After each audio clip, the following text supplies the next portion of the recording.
Good morning dear students. Hope so आप लोग सारे लोग अच्छे होंगे। सो अब हम लोग अपने नेक्स्ट टॉपिक पे लीड करने जा रहे हैं, जो टॉपिक का नाम है बेसिकली क्या, न्यूक्लियस। हालांकि लास्ट क्लास में हम लोगों ने सीलिया, फ्लैजिला, ये सबके बारे में बहुत अच्छे तरीके से डिस्कस किया था। सो डियर स्टूडेंट्स, अब हम लोग मूव करेंगे न्यूक्लियस और देख सकते हैं कि ये हमारे एनसीईआरटी का सेकेंड लास्ट टॉपिक में से एक है। सो स्टूडेंट्स, पहला, न्यूक्लियस डिस्कवर्ड करने वाले कौन थे?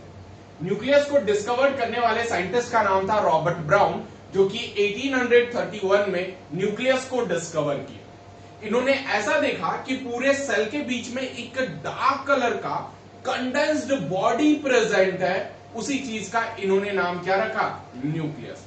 इवेंटली बाद में जब देखा गया तब ये पता चला कि न्यूक्लियस एक्चुअल में कंट्रोल हाउस होता है। किस चीज का?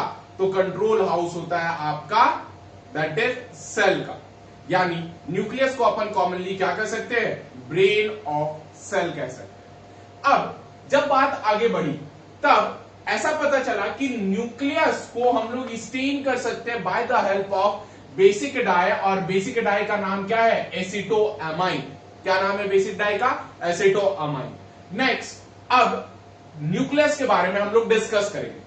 कुछ जनरल कैरेक्टरिस्टिक फीचर्स न्यूक्लियस के मैंने इस पॉइंट पर मेंशन किए। जैसे न्यूक्लियस एक डेंस प्रोटोप्लाज्मिक स्ट्रक्चर है। दिख रहा होगा आपको कितना काफी ज्यादा डेंस स्ट्रक्चर है। अब ये न्यूक्लियस कैसा है? डबल मेम्ब्रेन है। कैसा स्ट्रक्चर है? Double membranous structure. स्टूडेंट, और ये क्या चीज है? Control centre of the cell. किसे कंसिडर करते हैं? Control centre of the cells, जो कि न्यूक्लियस है। अब न्यूक्लियस कहां पे इंपॉर्टेंट रोल प्ले करता है? न्यूक्लियस सबसे इंपॉर्टेंट रोल प्ले करता है पहला तो हेरिडिटी एंड वेरिएशंस। हेरिडिटी का मतलब यह होता है कि जिस टाइप में एक जनरेशन से लेकर के दूसरे जनरेशन तक जाए, उस चीज को कॉमनली अपन क्या कहते हैं? हेरिडिटी कहते हैं। वेरिएशन का मतलब होता है कि आखिर जैसे मैं अपने फादर से कितना ज्यादा वैरीड हूं, यानी डिफरेंट हूं, उसे वेरिएशन कहते हैं। क्लियर? और मेटाबॉलिक एक्सपेरिमेंट्स और मेटाबॉलिक एक्सप्रेशंस के लिए भी इंपॉर्टेंट रोल प्ले करता है, वो भी कौन? न्यूक्लियस। स्टूडेंट, अब कुछ ऐसे चीज देखी जाए न्यूक्लियस समझने से पहले कि बहुत सारे ऐसे ऑर्गेनल्स होते हैं जिसमें न्यूक्लियस ऑलरेडी मैच्योरिंग टाइम पे प्रेजेंट होता है। मतलब जब वो न्यू बॉर्न होगा उसके अंदर न्यूक्लियस प्रेजेंट होगा, लेकिन अगर जैसे ही वो मैच्योर हो जाएगा वो न्यूक्लियस उसके पास से रिमूव हो जाएगा। स्टूडेंट, इसमें ऐसा होता है कि जब वो न्यूक्लियस उस जगह से हट जाता है तो बेसिकली ऐसा माना जाता है कि वो कोई पर्टिकुलर मेटाबॉलिक एक्सप्रेशंस को प्रमोट करवाने के लिए न्यूक्लियस को मैच्योरेशन टाइम पर रिमूव कर दिया जाता है, जिसका एग्जांपल है रेड ब्लड सेल्स।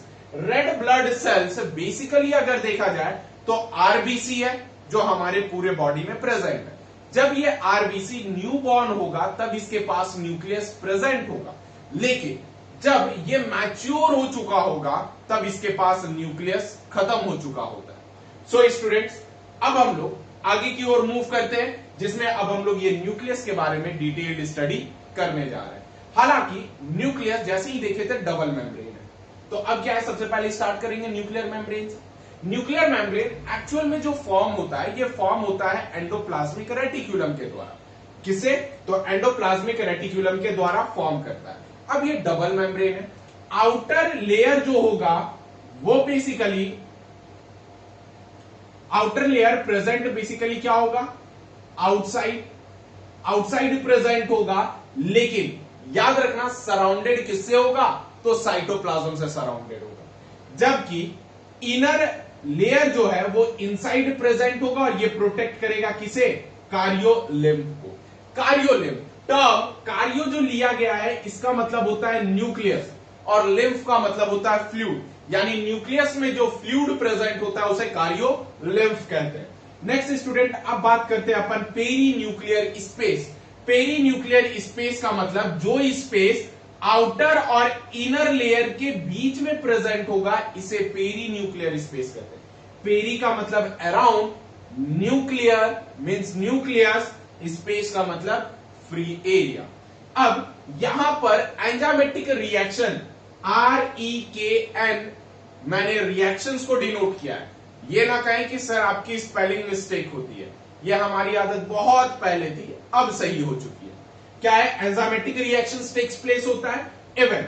अब जब एंजाइमेटिक रिएक्शंस टेक्स प्लेस किया पेरीन्यूक्लियर स्पेस पे, तो कहीं ना कहीं इनर जो कार्योलिम्फ को सराउंड करता है, तो उसके बारे में डिस्कस करें। तो अब अपन किसके बारे में डिस्कस करेंगे? तो कार्योलिम्फ के बारे में डिस्कस करेंगे। कार्यो का मतलब हो गया न्यूक्लियस, लिम्फ का मतलब हो गया फ्लूइड। अब इस चीज का दूसरा नाम न्यूक्लियोप्लाज्म भी कहलाता है और न्यूक्लियर सैप भी कहलाता है। क्या कहलाता है? न्यूक्लियर प्लाज्म और न्यूक्लियर सैप भी कहलाता है। इवन ये कॉम्प्लेक्स कॉलोइडल सब्सटेंस है। कॉम्प्लेक्स कॉलोइडल सब्सटेंस का मतलब कि अगर आप कॉलोइड बोलोगे तो कॉलोइड बोलने के बिहाफ पे आप समझ लो क्रीम। अगर आपको केक खाने की आदत है, ओ माय गॉड, अब मुझे भी लग गई केक, यस केक। केक के ऊपर जो क्रीम रहता है प्रेजेंट, उस चीज को अपन बेसिकली क्या कहते हैं? दैट इज कॉलोइड सब्सटेंस कह सकते हैं। सेम उतना गाढ़ा जो बेसिकली प्रेजेंट होता है वो क्या होता है? कार्योलिम्फ होता है। स्टूडेंट, अब क्या है कि इसके अंदर कार्योलिम्फ में क्या प्रेजेंट होगा? फ्लूइड प्रेजेंट है। फ्लूइड के साथ साथ जो कंटेन करता है, पहला तो न्यूक्लियोटाइड, दूसरा न्यूक्लियोसाइड। आगे चल करके न्यूक्लियोटाइड और न्यूक्लियोसाइड के बारे में आपको पता चलेगा कि आखिर ये होते क्या है। ये एक्चुअल में जेनेटिक मटेरियल का बहुत ही स्ट्रॉन्ग कंपोजिशन होता है। साथ साथ इसके अंदर एटीपी प्रेजेंट होता है, प्रोटीन प्रेजेंट होता है और various different kinds of enzyme present होते हैं, जो रिएक्शंस वगैरह करवाने में काफी ज्यादा इंपॉर्टेंट रोल प्ले करते हैं डियर स्टूडेंट्स। नेक्स्ट स्टूडेंट, अब इसके अंदर जो कार्योलिम्फ के अंदर आप ये स्ट्रक्चर देख रहे होगे, ये स्ट्रक्चर का नाम बेसिकली अपन क्या कहते हैं? थ्रेड लाइक स्ट्रक्चर दिख रहा होगा आपको। जो ये थ्रेड लाइक स्ट्रक्चर, इसे क्रोमेटिन नेट कहते हैं। ये क्रोमेटिन नेट के अंदर ही क्रोमोसोम्स वगैरह क्या होते हैं? प्रेजेंट होते हैं। प्लस ये जो रीजन है, ये दो रीजन है। एक रीजन को अपन हेट्रोक्रोमेटिन कहते हैं और दूसरे को अपन यूक्रोमेटिन कहते हैं। जैसे इसका नाम अपन मेंशन कर लो यूक्रोमेटिन और इसका नाम मेंशन कर लो हेटेरोक्रोमेटिन। अब जब क्रोमोसोम्स अपन डिस्कस करेंगे, तब यहां पर हम लोग डिस्कस करेंगे कि आखिर यूक्रोमेटिन और हेट्रोक्रोमेटिन का टर्म क्या होता है। कहीं ना कहीं टर्म से ही क्लियर है। यू का मतलब एडवांस और हेट्रो का मतलब जिसके मल्टीपल फॉर्म हो सकते हैं क्रोमेटिन के। नेक्स्ट स्टूडेंट्स, अब क्या है कि इस जगह पर न्यूक्लियस, ये जो डार्क पैचेस रेड कलर का आपको दिख रहा होगा, ये एक्चुअल में न्यूक्लियस के जैसा दिखने वाला स्ट्रक्चर जिसे अपन न्यूक्लियोलस कहते हैं। क्या कहते हैं? न्यूक्लियोलस कहते हैं। अब नेक्स्ट अगर देखोगे तो क्रोमेटिन के बारे में हम लोग कुछ डिस्कस कर लेते हैं। क्या है कि ये जब क्रोमेटिन है तो टर्म देने वाले साइंटिस्ट का नाम था फ्लेमिंग। टर्म कौन दिए थे? फ्लेमिंग दिए थे। अब ये कैसा दिख रहा है? नेटवर्क लाइक स्ट्रक्चर है और किससे बना हुआ होगा? न्यूक्लियोप्रोटीन से बना हुआ होगा। जब ये न्यूक्लियोप्रोटीन से बना हुआ है तो ये कहां पर इंबेडेड है? देख लो जरा। तो इंबेडेड है कार्योलिम्फ के अंदर, और जब देखोगे तो इसके अंदर formed of DNA histone protein compound. क्या? डीएनए के साथ साथ हिस्टोन प्रोटीन कंपाउंड प्रेजेंट होते हैं। अब ये जो हिस्टोन होता है, इसमें टोटल 5 हिस्टोन मॉलिक्यूल होते हैं। 5 हिस्टोन मॉलिक्यूल में सबसे पहला H1, H2A, H2B, H3, H4 होते हैं। बेटा ये सिंगल है, लेकिन हिस्टोन हमेशा एक कंपाउंड में होता है और जो इनकी पेयरिंग होती है वो इनकी पेयर्ड में होती है। क्लियर है? यानी H2A 2 बार, H2B 2 बार, H3 2 बार, H4 2 बार। इसी वजह से बहुत सारे टेक्स्ट बुक में आप नाम सुनना, दैट इज हिस्टोन ऑक्टामर। क्या कहते हैं उसे? हिस्टोन ऑक्टामर कहते हैं। और H1 हिस्टोन जो होगा, ये सिर्फ डीएनए को बेसिकली पीछे से होल्ड करने में मदद करेगा। जैसे क्या होता है कि मान लो ये हिस्टोन ऑक्टामर रहा, इसके ऊपर क्या रहता है कि डीएनए की सराउंडिंग रहती है ऐसे करके, क्लियर। अब इसको ऊपर से बेसिकली होल्ड जो करवाता है, ये जो होल्ड करवाता है वो कौन रहता है, H1 हिस्टोन रहता है। ये क्या हो गया, ये H1 हिस्टोन है, ये हिस्टोन ऑक्टामर है, ये डीएनए है, क्लियर है। अभी हम लोग आगे देखेंगे। नेक्स्ट स्टूडेंट, अब क्रोमेटीन जेनेटिक मटेरियल कंटेन करता है, तो मतलब कहीं ना कहीं क्रोमोसोम्स और जीन वगैरह क्रोमेटीन में ही प्रेजेंट होंगे। नेक्स्ट स्टूडेंट, ये क्या करता है, ये हेल्प करता है सेल डिवीजन में। किसमें हेल्प करता है, सेल डिवीजन में हेल्प करता है। अब जो ये बात रहा वो तो क्रोमेटीन के बारे में रहा, लेकिन कहीं कहीं जगह पर न्यूक्लियर मेम्ब्रेन एब्सेंट होते हैं और वहां पर न्यूक्लियर पोर का फॉर्मेशन हो जाता है। किसका फॉर्मेशन होता है, न्यूक्लियर पोर का फॉर्मेशन होता है। ये न्यूक्लियर पोर अगर देखोगे तो ये एक्चुअल में एक्सचेंज करवाता है, किसका एक्सचेंज करवाता है, एक्सचेंज करवाता है सॉल्यूट पार्टिकल का कार्योलिम्फ से लेकर के साइटोलिम्फ के बीच में। नेक्स्ट स्टूडेंट, अब जरा देखा जाए कि ये मेम्ब्रेन जो फॉर्म किया, ये ईआर फॉर्म किया। ईआर में देखो यहां पर जो राइबोसोम्स प्रेजेंट है, जो रफ एंडोप्लाज्मिक रेटिकुलम का फॉर्मेशन किया, और साइटोप्लाज्मिक राइबोसोम्स कैसा होता है, एटीएस होता है ना। और जबकि एंडोप्लाज्मिक रेटिकुलम जहां पर बेसिकली रिबोसोम्स एब्सेंट होते हैं उसे स्मूथ एंडोप्लाज्मिक रेटिकुलम कहते हैं डियर स्टूडेंट। सो स्टूडेंट्स, ये न्यूक्लियस आपके ये पूरा एंटायर टॉपिक पे यही तक है। अब हम लोग बेसिकली डिस्कस करेंगे अबाउट द क्रोमेटीन थ्रेड, ये सब के बारे में।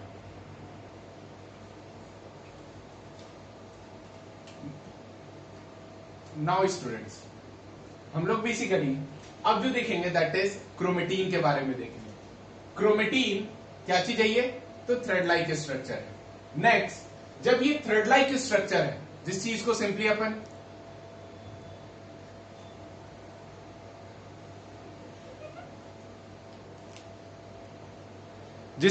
सिंपली क्या कहते हैं, क्रोमेटीन कंसिडर करते हैं। और ये थ्रेड लाइक स्ट्रक्चर एक्चुअल में क्या होता है कि क्रोमेटीन फाइबर के तौर पे कंसिडर्ड किया जाता है। स्टूडेंट, इस टाइम पर at the time of cell division, कब, जब सेल डिवीजन होता है तब क्या होता है कि क्रोमेटीन कंडेंस होता है और क्रोमेटीन फाइबर बिकम थिक। क्या हो जाता है, थिक होता है, कंडेंस होता है और फाइनली एक स्ट्रक्चर का फॉर्मेशन करता है। उस स्ट्रक्चर का नाम क्या होता है, क्रोमोसोम्स होता है।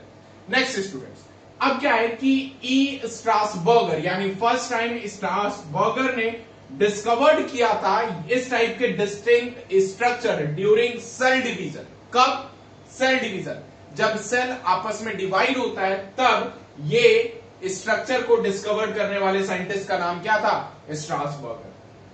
अब जो वॉल्डेयर थे, वॉल्डेयर ने 1888 में यानी 1888 में क्रोमोसोम का टर्म दिया और यह बताया कि क्रोमोसोम्स मतलब व्हाट, क्रोमा का मतलब होता है कलर, सोमा का मतलब होता है बॉडी, यानी कलर्ड बॉडी को अपन क्या कहते हैं, क्रोमोसोम्स कहते हैं।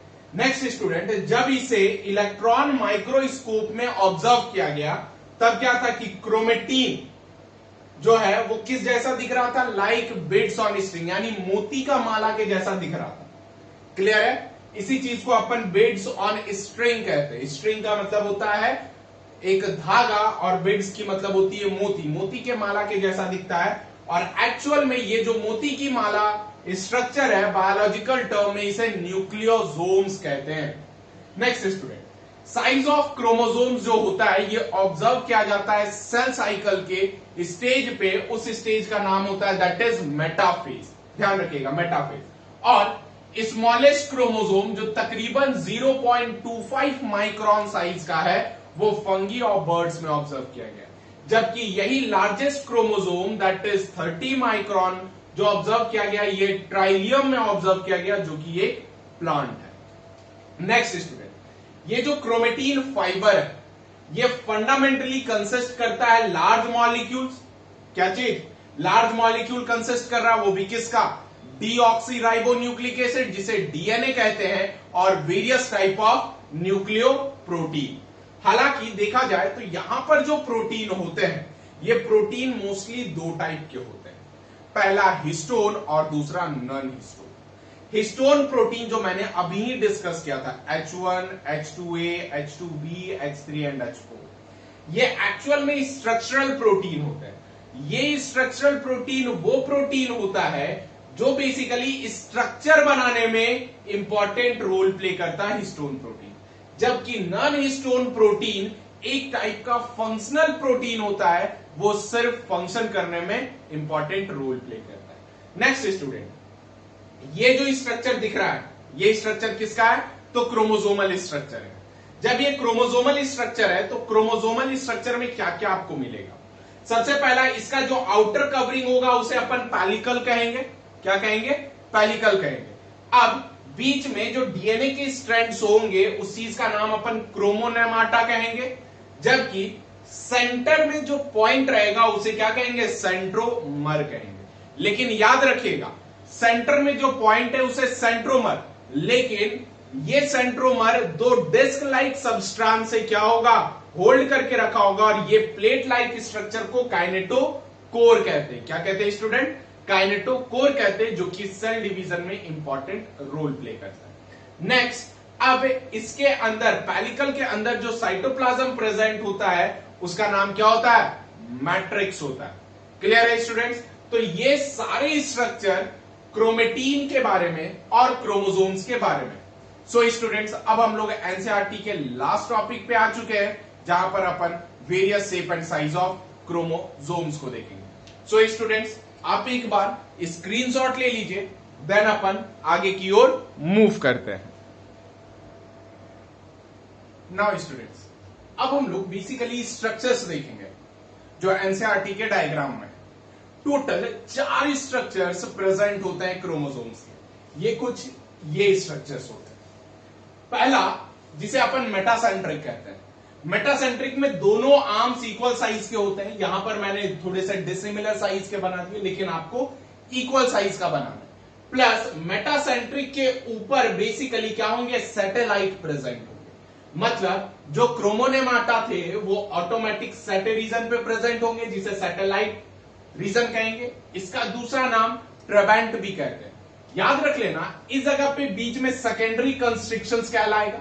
क्यों? क्योंकि सेंट्रोमर को अपन प्राइमरी कंस्ट्रिक्शंस कहते हैं। ये अपर आर्म है और ये लोअर आर्म है। नेक्स्ट स्टूडेंट, बी आता है, दैट इज सब मेटासेंट्रिक। सब मेटासेंट्रिक पर सैटेलाइट एब्सेंट होते हैं, और अपर आर्म शॉर्ट होता है सेंट्रोमर, और लोअर आर्म लॉन्ग होते हैं। इवन सी आता है, दैट इज एक्रोसेंट्रिक। एक्रोसेंट्रिक में जो अपर आर्म होता है ना, वो काफी ज्यादा शॉर्ट होता है, जबकि लोअर आर्म जो होता है वो काफी ज्यादा लॉन्ग होता है। और आप जानते हो that is the centromere. D आता है, दैट इज टीलोसेंट्रिक। टीलोसेंट्रिक में अपर आर्म कंप्लीटली खत्म हो चुका होता है, दैट इज, या फिर कह सकते हो कि बहुत लगभग इतना छोटा होता है कि वो लगभग दिखता नहीं है। सो ये क्या हो गया? टीलोसेंट्रिक। अब एक क्वेश्चन आपके लिए आज का, कि आखिर इस 4 में से कौन सा ऐसा क्रोमोसोम है जो ह्यूमन में एब्सेंट होते हैं? क्या होते हैं? ह्यूमन में एब्सेंट होते हैं। यानी इन 4 में से मेटासेंट्रिक, सब मेटासेंट्रिक, एक्रोसेंट्रिक और टीलोसेंट्रिक में कौन सा ऐसा क्रोमोसोम होता है जो ह्यूमन में एब्सेंट होता है? डियर स्टूडेंट्स, आपको इसका आंसर कमेंट बॉक्स पे ड्रॉप करके बताना है। नेक्स्ट, अब जिसके पास सैटेलाइट प्रेजेंट होता है उस टाइप ऑफ क्रोमोसोम को सैट क्रोमोसोम्स कहते हैं। कौन सा क्रोमोसोम कहते हैं? सैट क्रोमोसोम्स कहते हैं। SAT chromosome that is sine acid thermo न्यूक्लिनिक या फिर न्यूक्लिनिको एसिड के तौर पे जाना जाता है। नेक्स्ट स्टूडेंट, ये किसके जैसा इस्तेमाल होता है? तो ये यूज होता है मार्कर क्रोमोसोम के जैसा, यानी आइडेंटिफाइंग क्रोमोसोम्स को अपन कौन सा क्रोमोसोम कहते हैं? सेट क्रोमोसोम कहते हैं। नेक्स्ट स्टूडेंट्स, अब क्या है कि इसमें 2 रीजन प्रेजेंट होता है। पहला रीजन क्रोमोसोम में ऑलरेडी, क्योंकि न्यूक्लियस में मैंने बताया था एक हेट्रोक्रोमेटिन और दूसरा यूक्रोमेटिन। अब हम लोगों को वो रीजन पे डिस्क्राइब करना है। टर्म देने वाले साइंटिस्ट का नाम था एमिल हिग्स, जो कि 1928 में डिस्क्राइब किए थे। ये रीजन पे थे और दो रीजन आए, एक पहला हेट्रोक्रोमेटिन जिसमें रीजन डार्कली स्टेन हो रहा होता है, कब? सेल साइकिल के इंटरफेज वाले रीजन पे। नेक्स्ट प्रेजेंट कहां पे होता है? तो toward the end of chromosome. किस जगह पर? तो एंड ऑफ क्रोमोसोम्स पे, वो भी किसके नियर? तो प्राइमरी कंस्ट्रिक्शन। प्राइमरी कंस्ट्रिक्शन किसे कहते हैं? सेंट्रोमर, यानी इस रीजन पे ये पाया जाता है। क्लियर है स्टूडेंट्स? अब जरा गौर से देखोगे, जब ये इस रीजन पे पाया गया तो जनरली और कह सकते हैं कि ये जेनेटिकली लेस एक्टिव होते हैं। क्यों जेनेटिकली लेस एक्टिव होते हैं? कारण क्या है कि इसमें जो अमाउंट ऑफ डीएनए होता है सेंट्रोमर के पास प्रेजेंट होने की वजह से क्या होता है? कम होता है स्टूडेंट्स। सो इस चीज को अपन क्या कहते हैं? जेनेटिकली लेस एक्टिव कहते हैं। बी आता है यूक्रोमेटिन। यूक्रोमेटिन वो रीजन होता है जहां पर लाइट स्टेन होता है, कब? ड्यूरिंग इंटरफेज में। कब? इंटरफेज के दौरान। और यूक्रोमेटिन जनरली एक्टिव पोर्शन होता है, कारण यहां पर क्या होता है? डीएनए का अमाउंट बहुत ही ज्यादा होता है इसमें। सो स्टूडेंट्स, ये जो रहा टॉपिक, ये आपका क्या रहा? ये आपके एनसीईआरटी के बेसिस पे टॉपिक रहा। अब एक और होमवर्क आपके लिए कि आखिर जाइंट क्रोमोसोम किसे कहते हैं। यह आपका दूसरा होमवर्क है कि जाइंट क्रोमोसोम्स किसे कहते हैं डियर स्टूडेंट्स, जिसमें कि हम लोग नेक्स्ट लेक्चर पे डिस्कस करेंगे। अब बात करते हैं छोटे छोटे bodies, that is micro bodies. Micro bodies actual में सेल में प्रेजेंट वेसिकल्स होते हैं, जिसके अंदर बहुत सारे एंजाइम प्रेजेंट हो सकते हैं, स्टोरिंग बॉडीज प्रेजेंट हो सकते हैं, ये सब प्रेजेंट हो सकते हैं। उस चीज को अपन बेसिकली क्या कहते हैं? माइक्रो बॉडीज कहते हैं, not a giant chromosome. Clear है? जब ये माइक्रो बॉडीज हुआ तो ये माइक्रो बॉडीज दोनों प्लांट और एनिमल्स दोनों में पाए गए। क्लियर है स्टूडेंट्स? सो आज हम लोग ऑफिशियली डिक्लेयर कर रहे हैं कि आपका सेल जो चैप्टर नंबर 8 है वो कंप्लीट तौर से खत्म हो चुका है। कुछ एक्स्ट्रा कंटेंट, ह्यूमन में कौन सा क्रोमोसोम एब्सेंट होता है और जाइंट क्रोमोसोम क्या होता है। उम्मीद है कि इसके आंसर मुझे आपसे कमेंट सेक्शंस में जरूर देखने को मिलेंगे। सो स्टूडेंट्स, तब तक के लिए stay safe, stay healthy and जितना ज्यादा हो सके आप एनसीईआरटी को रिवाइज करें, नंबर ऑफ क्वेश्चंस बनाएं। नंबर ऑफ क्वेश्चंस बनाने के बाद हम लोग फिर से मिलते हैं अपने नेक्स्ट वीडियो लेक्चर्स में, जिसमें हम लोग न्यू टॉपिक डिस्कस करेंगे। सो स्टूडेंट, तब तक के लिए stay safe, stay healthy and thank you for watching.